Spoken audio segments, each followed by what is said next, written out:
Estamos em mais um episódio do podcast Informação é Poder. Eu sou a vereadora Daiane Mello. Eu sou Daiane Fogaça, advogada e parceira da vereadora. Hoje vamos falar sobre a saúde mental materna, sobre o Maio Furta-Cor e os seus desafios. Nos acompanhe.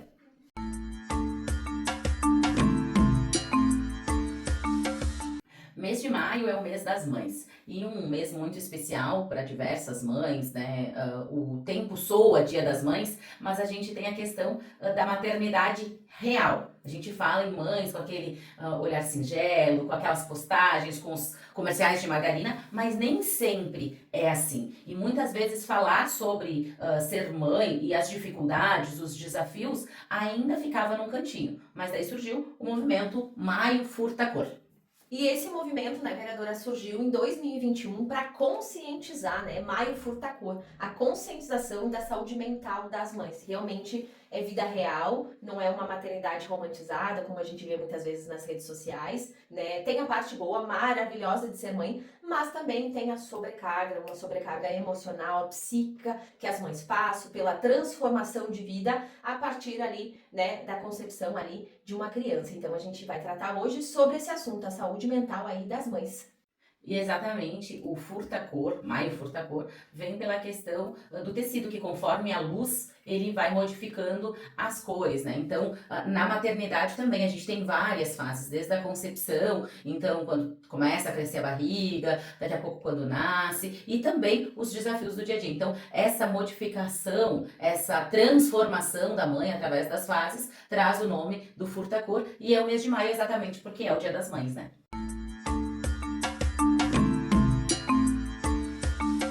E uma pesquisa, né, vereadora, mundial aí aponta que 13% das mães que ganham um bebê no momento da concepção já estão ali com algum comprometimento da saúde mental. E uma pesquisa no nosso país, no Brasil, aponta que 66% das mulheres, né, que ganham filhos também possuem um transtorno psíquico, já tem um comprometimento da saúde mental. E poucas mães se identificam que não tem nenhum problema de saúde mental. Ou seja, o nosso dado é muito significativo, a gente tem um número expressivo de mães, né? É uma transformação, que nem tu falou, pelo próprio nome dado, existe uma fase desde a gestação em que há uma transformação do corpo da mulher, uma entrega. Isso nós também falando assim de uma gestação normal. Quando a gente sabe que a gente está indo para uma gestação atípica, nós temos todo o corpo, a mudança da transformação, dos hormônios da mulher e mais a carga de como será receber aquela criança, se adaptar a uma nova rotina, com mais necessidades, né, de adaptações em razão de alguma situação atípica, como a gente vem crescendo muito aí a questão do diagnóstico do autismo, do TDAH, né, do déficit de atenção, então tem vários CIDs, transtornos, né, dentro disso, então a saúde da mulher, ela acaba se comprometendo, porque afinal de contas, a gente quando, né, nós como mães temos muito bagagem para falar, uma segurança para falar, que quando a mãe está grávida, né, ela se prepara para aquela fase, a preocupação dela 100% e da família que está ao redor é dessa criança, receber essa criança. Mas quando chega essa criança, essa mãe também precisa de um olhar. Afinal de contas, a vida dela mudou completamente do dia para a noite. E muitas vezes essas mães não estão preparadas para isso. Muitas vezes não tem uma rede de apoio, né? Então, essa sobrecarga, e falando também da questão das mães atípicas, que logo mais a gente vai trazer um pouco mais, também falta políticas públicas. Então, automaticamente, essas mães entram em um colapso ali, né? Porque é tudo diferente daquilo que foi muitas vezes planejado e é realmente o real que chega. Aqui em Caxias, a gente já tem uma legislação, né, Maio Furta-Cor, o mês de conscientização, e a gente também tem o Dia Furta-Cor, que é o Dia da Saúde Mental Materna, foi protocolado por nós lá na Câmara de Vereadores, aprovado por unanimidade dos vereadores presentes, e é comemorado um dia após o Dia das Mães, o Dia das Mães, segundo domingo do mês de maio, e na segunda-feira, né, não importando qual dia que caia, é o dia de a gente falar sobre a saúde mental materna. Não que os outros dias a gente não possa falar. Devemos, inclusive estamos em outros dias agora, no mês de maio, participamos de várias audiências públicas, conversas, rodas de conversa, né, trocas, caminhadas, tudo para falar sobre a saúde mental materna, que muitas vezes é deixado de lado, né? A gente já tem alguns problemas de saúde mental já no restante da população, mas muitas vezes a gente não foca para as mães. Doutora Daiane, e quando a gente não trata sobre esse assunto? Quando a gente não trata realmente da saúde mental materna das nossas mães por aí, né, pelo Brasil, pelo mundo, o que acontece? Isso é.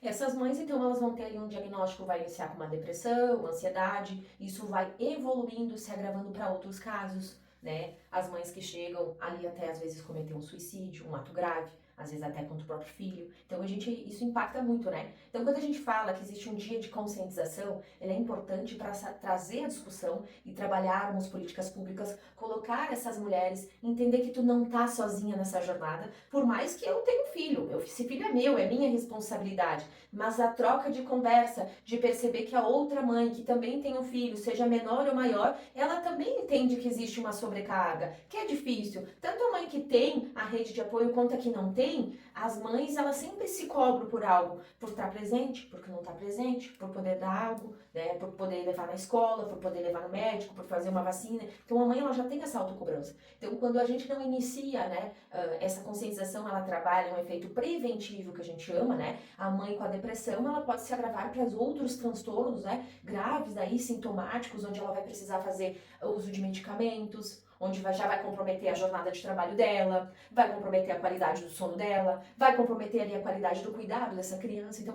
vai começar a impactar na vida dela pessoal e a vida ali social, qual ela vive, a família, o trabalho, né? Exatamente, doutora Dani. E quando a gente fala de mães atípicas, ainda tem uma outra sobrecarga aí, né? Além de todas essas demandas, existem a questão das terapias, de levar o filho para fazer os exames, da falta de muitas políticas públicas, da falta de monitor, daquela jornada reduzida na escola, né? Então, o filho atípico muitas vezes vai e não fica todo o período da tarde, ele fica 1 hora. Quando tem terapia, quando não tem, é muito mais complexo, né? Isso. Aí a gente já tá falando que essa mãe ela tem uma dificuldade de trabalhar, né? Se ela não for uma pessoa autônoma que consegue alinhar os horários dela, se ela tiver ali de carteira assinada ou seletista, ela vai ter uma dificuldade no cumprimento da jornada dela, justamente porque o tratamento é dentro de um horário comercial, né? Ou às vezes vai acontecer uma intercorrência na escola, a escola vai acionar, ela vai ter que pegar essa criança antes. Então ela não tem entre a mãe ela tenta ter uma rotina mais estabelecida, mas tem variáveis dentro, né, dessa situação, até porque é um quadro que às vezes a gente tem uma oscilação ali, então essa mãe vai ter um impacto dela totalmente na questão do mercado de trabalho, que também é um momento em que também ela cuida dela, né? Estar no mercado de trabalho, não deixar de ter a posição dela como pessoa, como profissional, né? Então ela acaba perdendo um pouco desse espaço em decorrência da necessidade da criança que ela passa a assumir. Né? E também a gente tá falando de uma saúde mental ali, que começa a ficar mais uma jornada mais pesada para essa mãe. Fica mais debilitada, né? E daí causa também uma coisa que a gente sempre traz, a invisibilidade dessas mães, né? Porque elas param de participar de tudo, ela tem que sair do mercado de trabalho. Daí ela já não vai nos eventos por causa dessa criança típica. E muitas vezes ela vai se trazendo para um lugar onde não é mais vista. E ela não sendo mais vista, causa também essas ansiedades, essa depressão de não participar, de não conversar, né? E por isso que é importante essa conscientização para que essas mães, elas vão de encontro com outras mães, vão de encontro a grupos que falam sobre o assunto, né? Porque quando a gente percebe que o meu vizinho também tem o mesmo problema do que eu, ou um amigo tem o mesmo problema do que eu, tem uma dor parecida, igual não vai ser, Sim. né? Isso, lá também, é comum, ufa. Não é só lá em casa. A gente sempre fala quando a gente compartilha de qualquer problema que seja em qualquer aspecto, quando o outro fala, lá em casa também é assim, né? É complicado, tem dias que é assim, como se eu falar de uma criança, hoje o neném acordou tranquilo, hoje ele foi feliz pra escolinha, no outro dia, hoje foi difícil. Lá em casa também é assim, tem dias que então tá, então é normal, não é só lá em casa, então a gente se sente normal. Isso aí, isso aconteceu bastante, a gente teve 2 rodas de conversa muito importantes lá na Câmara, a gente provocou, né, enquanto gabinete, uma roda de conversa com mães atípicas e uma roda de conversa sobre saúde mental materna, em 2 momentos diferentes. Mas essas mães conversando, uma queria ouvir a história da outra, e elas se sentem muito pertencentes, dizendo, é parecido, tô com uma situação parecida, e tu vê elas se trocando telefone, sabe? Então isso também foi bem gratificante a gente trabalhar com essa questão das mães atípicas, da saúde mental, porque tudo isso converge, né?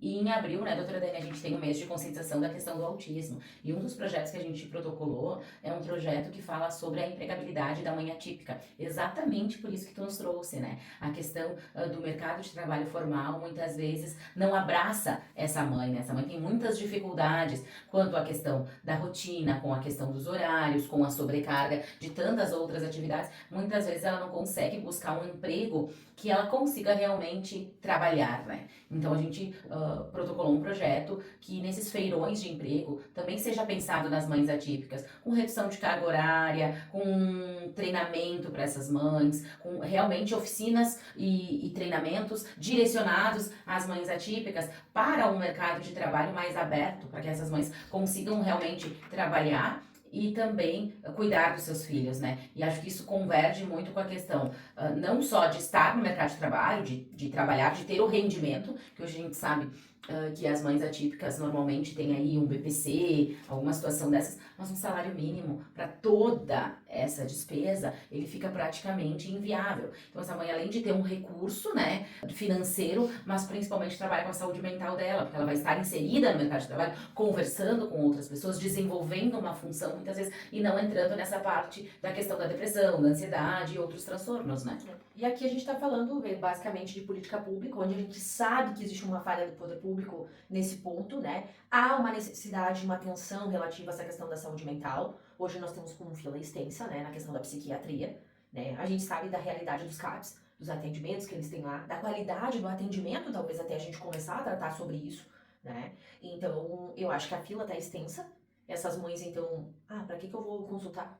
Daqui 6, 8, 10 meses? A gente tem filas aí com 2 anos de espera, né? Então a gente sabe, o médico do postinho ele direciona, né? Ele dá o direcionamento. Então ela não vai começar a tomar uma medicação de psiquiatria sem passar para um psiquiatra. Isso. A gente sabe que é o protocolo, né? Realmente tem que ter um diagnóstico confirmado pelo especialista para ela poder entrar nesse sistema. A dificuldade dela é até ela ter esse diagnóstico e entrar nesse sistema. E a gente sabe qual é a fila do SUS, né? E a gente está percebendo que a todo momento nós estamos falando sobre saúde mental, não só sobre as mães, a nível geral, porque quando ela entra na fila, essa mãe não tem prioridade. Ela entra na fila comum. E o que é essa fila comum?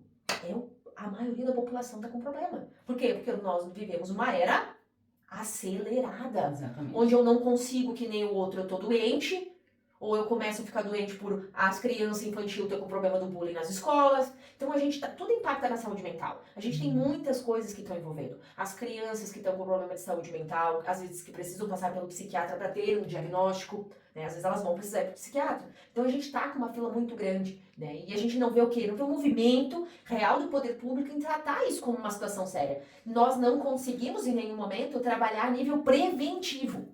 Só enxugar gelo. Só apagando incêndio. Pera, urgência. O médico do postinho disse que é caso de suicídio, vai pro postão e daí a gente consegue uma consulta com o psiquiatra. É dessa forma que nós estamos passando o cenário hoje, né, a nível de sistema único de saúde. É urgência. A urgência, mas não a situação não atendeu. Opa, pera, nós vamos ir pra justiça. Nós vamos ter que pegar o juiz e dizer para ele que se esse caso aqui ele não tiver agora um atendimento, ele pode morrer, o quadro dele pode se agravar. A gente está falando de um suicídio que precisa de internação, ou seja, a gente não tem uma ação efetiva do poder público, nem na urgência e nem no preventivo, desemboca no judiciário e a gente aguarda o judiciário dar uma decisão que nem sempre é favorável e aquela pessoa, enquanto isso, ela tá assim, ó. De um lado para o outro. Sem remédio, sem acesso à informação, sem acesso a um diagnóstico. Ela está ali aguardando o sistema único se entender, o judiciário se entender, enquanto isso essa pessoa está sem tratamento. Qual é o cenário? Da vereadora, eu iniciei com uma depressão, daqui um pouquinho eu estou com um transtorno mais grave, eu vou ter que já ser internado numa clínica psiquiátrica. Isso mesmo. Então nós estamos vivendo esse cenário hoje e nós temos que nos preocupar, porque o nosso mundo acelerou e as pessoas estão com um alto nível de diagnósticos de doença. Pessoas com depressão, antes a gente não via falar de todo esse diagnóstico, esse número de pessoas depressivas. Porque hoje a gente já está tratando nas empresas, né? A vigência na próxima semana, NR1, entra em vigor, obrigatório para toda empresa com um funcionário, está obrigada a ter NR1, ou seja, é um problema psiquiátrico, é a saúde mental das pessoas. O governo agora colocou para as empresas. Aquilo que o Sistema Único de Saúde não está fazendo, ele jogou para a empresa. Peraí, agora vamos dividir. Vamos jogar a conta para alguém. Só que ele não está entendendo que as maiores pessoas prejudicadas e atingidas são as pessoas menos desfavorecidas. O plano de saúde também está complicado. Como eu te troquei ideia semana passada, vereadora. Quem é que vai fiscalizar os planos? Isso aí. Porque assim, essas mães atípicas estão passando o trabalho aonde? No SUS ou no privado? Eu já não sei mais, porque muitas migraram pro privado entendendo que seria bom. E agora elas estão passando trabalho. Exatamente, em busca das terapias, né, da parte do ABA também, muitas apertam de tudo que é maneira para contratar um plano de saúde, né, mas esse plano de saúde muitas vezes não consegue atender, ele só está trazendo pessoas, né, porque o SUS realmente não funciona como deveria funcionar, enfim. Isso é que não consegue atender, não dá conta pra isso, né? E limitando o acesso. Não, tu tem X terapias, a Isso partir aí. disso tu tem que pagar particular, tu tem que aguardar 90 dias na fila de espera. Por quê? Porque a mãe não sabe que se ela ligar no plano e ameaçar dizendo que na ANS tá escrito lá que é 7 dias, eles vão ter que andar. Ela não tem essa informação na mão, mas também ela não precisava estar no sistema privado. Ela poderia estar dentro do Sistema Único de Saúde, porque afinal, a mãe, ela já tá ali. Seja uma mãe com um filho que não tem uma situação atípica, um autismo, um TDAH, que há Sem uma deficiência ou com necessidade deficiência. disso, ela por si só, surgiu uma criança, ela já vai ter uma necessidade ali dela se organizar financeiramente, de ter uma despesa. Imagina quando a gente tem uma mãe que tem uma situação, agora eu vou ter que fazer terapia toda semana, agora ele vai ter que ir para uma psicopedagoga, agora vai ter que ir para uma fonoaudióloga, vai ter que ir para uma psicóloga. Ou seja, eu tô falando de 3 profissionais que seriam semanais de acordo com o CID. Vai ter um custo extra disso. O SUS tá dando. Tá, mas o SUS tá dando o profissional para atender. Essa mãe precisa de tempo. Essa mãe precisa de deslocamento. Às vezes precisa até de um lanche. E até da terapia também. Então, tu entende que é uma situação... Cada vez que o sistema público ele joga pra frente, ele joga pra frente, ele joga pra frente, é um cenário onde ele tá só se afogando. Ele não consegue se desafogar. Não consegue resolver. A gente tem que primeiro resolver o que tá ali, definir, a gente vai zerar a fila até tal data. Vamos chamar todo esse povo aqui, né? Vamos zerar essa fila. Agora os novos que estão entrando. Como a gente vai trabalhar isso aqui? Vamos trabalhar a prevenção? Como a gente vai fazer? É como um problema na nossa casa. Uma hora a gente tem que estancar o problema que tá lá em casa. Isso aí, tem que parar, sentar. Nós vamos resolver isso aqui a partir de agora. O que passado, nós vamos ver como nós vamos fazer. Como nós vamos fazer daqui pra frente? Assim, assado? É assim, é planejamento. É planejamento. E é o que falta no poder público. E a saúde tá ficando a desejar, que é o burburinho que tá dando, que impacta na saúde mental das pessoas. Sem falar, doutora Daiane, de tantas pessoas que não procuram o Sistema Único de Saúde, que não vão marcar uma consulta por saberem da realidade. Elas não vão nem tentar marcar uma consulta. Muitas vezes nem no atendimento elas não vão, porque elas sabem que tá umas filas quilométricas, que não vão ligar para elas tão cedo e que aquele problema só vai perdurar. Ela só é mais um papel, só é mais uma pessoa aguardando, né? Exato. Então, a gente vê o exemplo da UPA. Tem gente que vai, que procura porque precisa, é urgente, eu tô passando mal, né, não tenho condições de aguardar. A questão da saúde mental é uma situação que muitas pessoas, quando vêem uma situação dessa que a gente teve aí na cidade, o que ele pensa? Não vou ir. Não, vai, tá cheio. Pera, vou tomar um chá em casa, vou resolver. Calma, eu vou tomar, antes a gente falava muito, tomar um chazinho em casa pra se acalmar. Sim, um chazinho de camomila. Um chá de camomila, uma água de melissa, que a minha mãe falava. Então, o pessoal, sinceramente, eles acabam vendo o cenário que nós estamos vivendo hoje, Sistema Único de Saúde, e acaba não indo de encontro, né, a um atendimento que seja no seu postinho de saúde. E isso também aí prejudica um pouco os dados quando a gente está falando de saúde mental. Porque talvez se a gente realmente tivesse essas pessoas procurando, nós teremos um cenário mais caótico do que já está. Nós teríamos um número muito mais elevado de índice do percentual aqui da pesquisa que foi feita no país. Exatamente. Fora, sem falar, estamos falando de uma crise de ansiedade que daqui a pouco a pessoa resolve em casa, toma um chazinho, vai deitar, toma uma água de melissa, né, e deita. Só que isso pode se transformar em algo muito maior. Sem falar dos outros tipos de atendimento como uma terapia, que é o preventivo realmente, que é aquilo lá para trabalhar para que não aconteça mais. Então, a gente nem fala da questão das terapias, né, principalmente falando na questão de mães.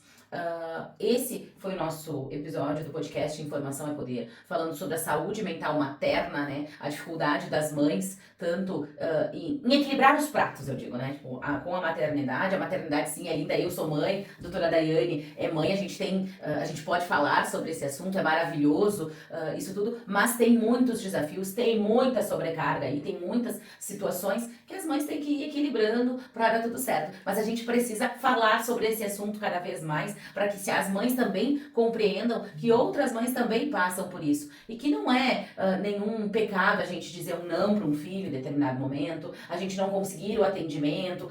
Tem outras questões que as mães não precisam ficar se sentindo, né, culpadas e muitas vezes invisibilizadas de não participarem de outros momentos por serem mães e por não estarem bem. Né? Todo mundo pode não ficar bem, né? A gente precisa ir atrás de políticas públicas para que isso realmente funcione. Tanto a questão da prevenção, quanto a questão dessas mães que já estão na fila, estão com situações agravadas, né? E aí precisam desse atendimento. Eu acho que o recadinho final desse podcast é deixar para as mães que nenhuma delas estão sozinhas, né? Você não está sozinha, né? Se você estiver se sentindo mal, converse com outra mãe, né? Procure talvez o gabinete, né, da vereadora também, que entende sobre o assunto, que fala, né, que tem os grupos lá das mães, que pode compartilhar, você pode compartilhar a sua dor e se sentir mais tranquila, pensando, poxa, lá na casa da vereadora é assim também, na casa da Daiane advogada também é assim, né? Para que você tenha uma carga aí mais tranquila. Continue nos acompanhando no podcast Informação é Poder. Esse falou sobre a saúde mental materna. Acompanhe os próximos capítulos.